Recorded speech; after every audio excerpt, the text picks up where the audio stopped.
Queridos amigos e amigas do canal do NEP Honório Abreu, como o tempo passa célere. Já estamos no 16º capítulo, na primeira parte, onde estaremos fazendo a leitura comentada A Igreja e a Invasão dos Bárbaros. Que possamos aproveitar bastante a leitura de hoje. Vitórias do cristianismo. Constantino, no seu caminho de realizações, consegue levar a efeito a nova organização administrativa do Império, começada no governo de Diocleciano, dividindo-o em 4 prefeituras, que foram as do Oriente, da Ilíria, da Itália e das Gálias, que, por sua vez, eram divididas em dioceses, dirigidas respectivamente por prefeitos e vigários. Com a influência do vencedor da ponte Milvius, efetua-se o Concílio Ecumênico de Nicéia, para combater o cisma de Ário, padre de Alexandria, que negara a divindade do Cristo. Os primeiros dogmas católicos saem, com força de lei, deste parlamento eclesiástico de 325. Findo o reinado de Constantino, aparecem os seus filhos, que lhe não seguem as tradições. Em seguida, Juliano, sobrinho do imperador, eleva-se ao poder tentando restaurar os deuses antigos, em detrimento da doutrina cristã, embora compreendesse a ineficácia do seu tentame. Mas, por volta do ano de 381, surge a figura de Teodósio, que declara o cristianismo religião oficial do Estado, decretando simultaneamente a extinção dos derradeiros traços do politeísmo romano. É então que todos os povos reconhecem a grande força moral da doutrina do crucificado, pelo advento da qual milhares de homens haviam dado a própria vida no campo do martírio e do sacrifício. Vendo-se o imperador, em 390, ajoelhar-se humildemente aos pés de Ambrósio, bispo de Milão, e penitenciar-se das crueldades com que reprimira a revolta dos Tessalonicenses. O Concílio Ecumênico de Nicéia foi realizado de 20 de maio a 19 de junho de 325, na cidade de Nicéia, que ficava na Bitínia, hoje é parte da Turquia. E foi o imperador Constantino I que chamou este concílio. O propósito do concílio foi para resolver divergências que surgiram dentro da igreja de Alexandria, sobre principalmente a natureza de Jesus e a sua relação com Deus. As questões disputadas centravam-se principalmente na natureza e no relacionamento de Deus com o Filho, de Deus com Jesus. Os desacordos surgiram de ideias diferentes sobre a divindade, e o que significava que, para Jesus ser filho de Deus, Alexandre, um dos contentores, sustentava que o Filho era divino, exatamente no mesmo sentido que o Pai. E ele era coeterno com o Pai. Do contrário, ele não poderia ser um filho verdadeiro. Ele não deveria ter tido um começo e nem teria um fim. O outro antagonista era Ário, e ele enfatizou a supremacia e singularidade de Deus, Deus único, significando que o Pai é todo-poderoso e infinito, e que, portanto, a divindade do Pai deve ser maior que a do Filho. Ário ensinou que o Filho teve um começo e que ele não possuía nem a eternidade, nem a verdadeira divindade do Pai, mas foi feito Deus, entre aspas, pela permissão e poder do Pai. E que ele, Jesus, era o Filho primeiro e o mais perfeito das criaturas de Deus. O concílio, óbvio, decidiu esmagadoramente contra Ário e os seus seguidores. Aproximadamente haviam 318 participantes e somente 2 foram contra às propostas de Alexandre. E desta maneira Ário perdeu e foi banido com estes dois que votaram a favor da proposta de Ário para uma região chamada Ilíria. Um outro resultado do concílio foi um acordo de quando se deveria celebrar a Páscoa, que naquela época era a mais importante festa do calendário cristão. Depois disso, surgiu a figura de Teodósio. Teodósio foi educado numa família cristã e ele foi batizado em 380, durante uma doença severa, como era comum naquele tempo. Em fevereiro deste mesmo ano, ele e mais os Graciliano e Valentiniano II, que eram os tríplices que governavam o Império Romano, fizeram publicar um édito deliberando que todos os seus súditos deveriam seguir a fé dos bispos de Roma e dos patriarcas de Alexandria. E estava proibido o culto, como era antigamente, da pluralidade de deuses. Historicamente, durante o período de Teodósio, alguns eventos humilhantes evidenciaram cada vez mais a ascensão da Igreja Católica, inclusive sobre o governo. Após vencer a guerra contra Máximo e ordenar o massacre da Tessalônica, o massacre da Tessalônica foi um episódio em que houve perseguição e violência contra todos os não cristãos e ocorreu em 388, o que resultou na morte de muitas pessoas, de acordo com os relatos daquela época. Né? E Teodósio pretendia, como era normal, né, se sentar com o presbítero da igreja de Milão, né, e celebrar essa vitória. Mas ele foi proibido pelo bispo Ambrósio de entrar naquela igreja, a não ser que antes ele fizesse uma confissão pública dos seus erros do passado. Depois de muita briga, ele faz essa confissão e ele é perdoado e ele é permitido, né, professar o cristianismo plenamente. Né? Porém, a partir deste episódio, ficou evidente a separação entre cristianismo e judaísmo. E, principalmente, ficou muito solidificado através desse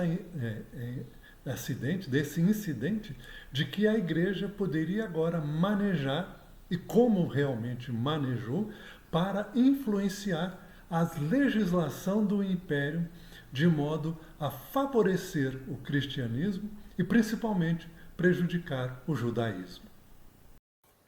Primórdios do catolicismo.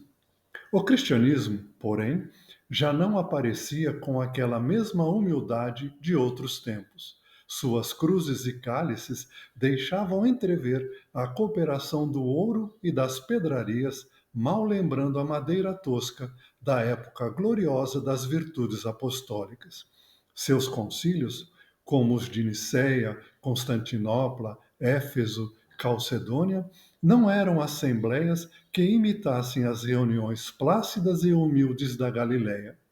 A união com o Estado era motivo para grandes espetáculos de riqueza e vaidade orgulhosa, em contraposição com os ensinos daquele que não possuía uma pedra para repousar a cabeça dolorida. As autoridades eclesiásticas compreendem que é preciso fanatizar o povo, impondo-lhes suas ideias e suas concepções, e, longe de educarem a alma das massas na sublime lição do Nazareno, entram em acordo com a sua preferência pelas solenidades exteriores, pelo culto fácil do mundo externo, tão a gosto dos antigos romanos, pouco inclinados às indagações transcendentes. E, infelizmente, essa aproximação cada vez maior entre a Igreja e o governo trouxe sérias consequências para a Igreja cristã. A pompa, a riqueza, a ostentação, a aquisição cada vez mais de bens materiais feitos pela Igreja e, principalmente, a separação, o distanciamento cada vez maior entre aquilo que se ensinava na igreja e aquilo que Jesus deixou como ensinamento se tornou acentuado. E infelizmente a igreja foi encaminhando para um rumo totalmente adverso daquele que os primeiros cristãos professavam. E infelizmente foi um caminho sem volta, pelo menos até hoje. A Igreja de Roma. A Igreja de Roma, que antes da criação oficial do papado considerava-se a eleita de Jesus, ao alvorar-se em detentora das ordenações de Pedro, não perdia ensejos de firmar a sua injustificável primazia junto aos congêneres de Antioquia, de Alexandria e dos demais grandes centros da época. Herdando os costumes romanos e suas disposições multisseculares, procurou um acordo com as doutrinas consideradas pagãs, pela posteridade, modificando as tradições puramente cristãs, adaptando textos, improvisando novidades injustificáveis e organizando, finalmente, o catolicismo sobre os escombros da doutrina deturpada. Os bispos de Roma, abusando do fácil entendimento com as autoridades políticas do Estado, impunham suas inovações arbitrárias, contrariando as sublimes finalidades do ensinamento daquele que preconizara a humildade e o amor como os grandes caminhos da redenção. É assim que aparecem novos dogmas, novas modalidades doutrinárias, o culto dos ídolos nas igrejas, as espetaculosas festas do culto externo, copiados quase todos os costumes da Roma anticristã. A Igreja de Roma, pela proximidade junto ao poder, começou a buscar diferenciar-se das outras igrejas nascentes daquela época. Principalmente, os três grandes polos do cristianismo eram Roma, Antioquia e Alexandria. E Roma buscava inovações, buscava criar rituais, a criar dogmas cada vez maiores para poder consolidar o seu papel como a igreja mais importante. Por quê? Porque na visão deles, Pedro é que instituiu. Pedro, antes de morrer, havia levado o cristianismo até Roma e havia morrido em Roma. E lá estava o seu túmulo. E era Roma que tinha o direito de continuar com o trono de Pedro, já que Pedro começou-se a dizer que ele era o primeiro bispo, o primeiro papa, depois que surgiu a figura do papa, que nós vamos contar mais para frente. E assim, Roma começou a estabelecer rituais pagãos dentro do cristianismo. E isso começou a se tornar catolicismo, porque Roma começou a criar todo um ritual, todas as normas que ela queria impor às outras igrejas de procedimento dentro da igreja. E por fim, veio a culminar com o distanciamento total do catolicismo com o cristianismo primitivo.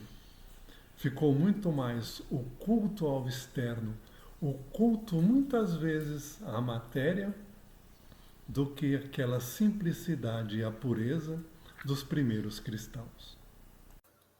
A destruição do império. A fraqueza e a impenitência dos homens não lhes deixou compreender que o cristianismo fora chamado à tarefa do governo tão somente para educar o sentimento dos governantes, preparando-os para levar o esclarecimento e a fraternidade aos outros povos da terra, então considerados bárbaros pela cultura do império. Não obstante todos os esforços em contrário dos mensageiros de Jesus, Bonifácio III cria o papado em 607, contrapondo-se a todas as disposições de humildade que deveriam reger a vida da Igreja. as forças do mal, aliadas à incúria e vaidade dos homens, haviam obtido um triunfo relativo e transitório.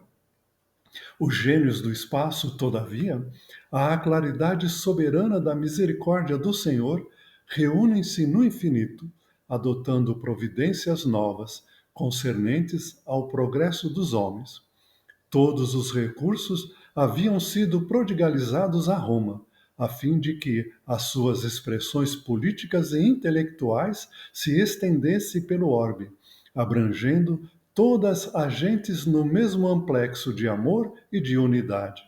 Sua alma coletiva, no entanto, havia deturpado todas as possibilidades sagradas de edificação e renegado todos os grandes ensinamentos. Advertências penosas não lhe faltaram do alto, como nos acontecimentos inesquecíveis e dolorosos do Vesívio nas cidades da Campânia. Séculos de luta e de ensinamento se haviam escoado, sem que a alma do império se compenetrasse dos seus deveres necessários. É então que Jesus determina a transformação do império organizado e poderoso. Suas águias orgulhosas haviam singrado todos os mares. O Mediterrâneo era propriedade sua.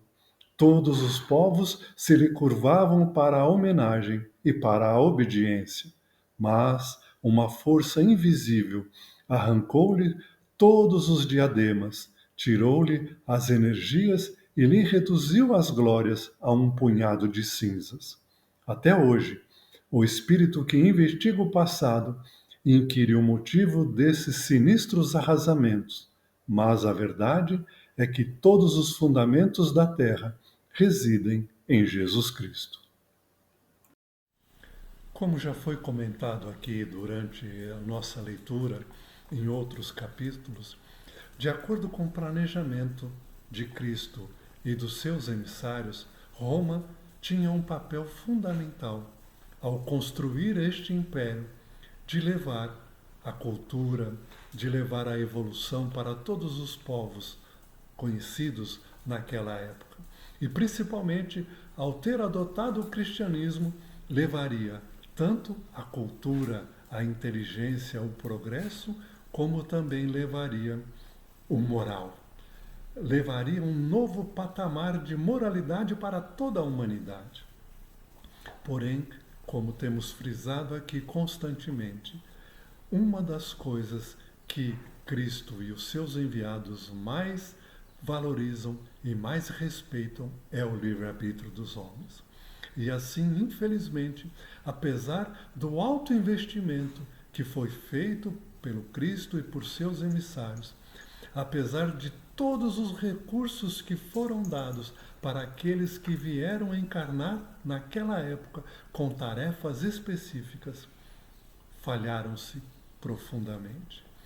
A fraqueza, a impenitência, o orgulho, o egoísmo sobrepujou todo o investimento que foi feito pelo alto.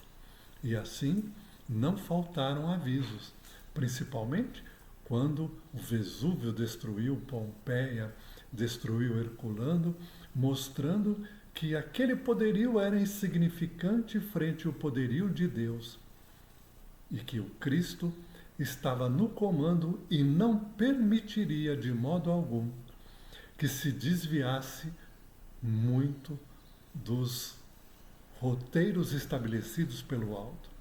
E assim, talvez, acredito, que com o coração dolorido, o Cristo determinou das suas altas esferas que já era tempo para que Roma deixasse o cenário principal e passasse de agora em diante a ser simplesmente ator coadjuvante na história, no roteiro da humanidade. E assim nós vamos parar por um pouco este capítulo para na próxima semana darmos continuidade e finalizarmos este capítulo que tanto aprendizado nos traz. Aguardo vocês. Até lá.